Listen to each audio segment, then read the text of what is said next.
What did you make of it all? Last year? Yeah. Yeah, it was a great experience, had a good time and learned a lot.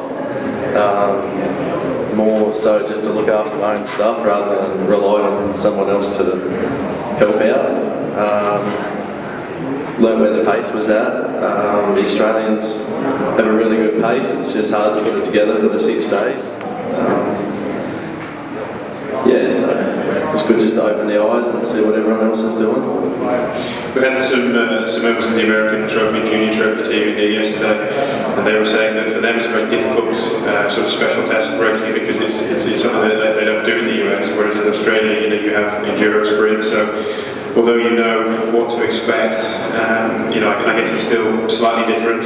How is it for an Australian coming to Europe and racing? Yeah, it's quite difficult. We're riding on the wrong side of the road.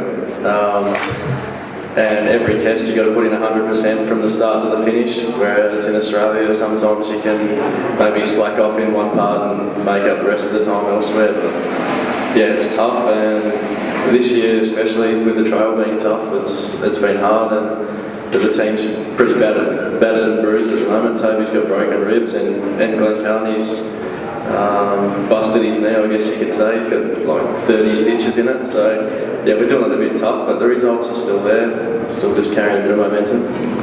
And obviously knowing what to expect this time, did you change the way in which you prepared for the event?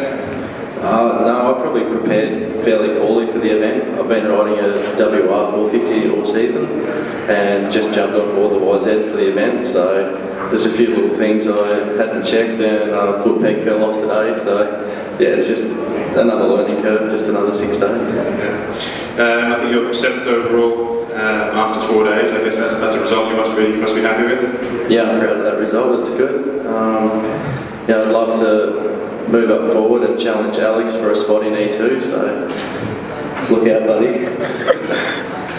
Obviously, it started off quite wet this morning. How was that for you? Did you find it harder, or do you actually enjoy the wet conditions more than the dry conditions yesterday? The wet conditions sort of suit my riding, but I think the front riders were a little more disadvantaged than the later riders. I watched a few of the first guys and they were really struggling, so I was about the 9th rider, so it kind of helped a little to try and catch those guys, but yeah, obviously didn't get there. Last year, I know you were disappointed because you come from motocross. We had a problem with your clutch in that final race there, so it kind of hampered your performance a little bit. I guess you're pretty determined to get to the last day with your bike in one piece, with yourself in one piece, so you can put in a good showing there. Yeah, definitely. I'm really pumped to be racing on the circuit, and hopefully burn some rubber, I guess. I haven't really sussed it out.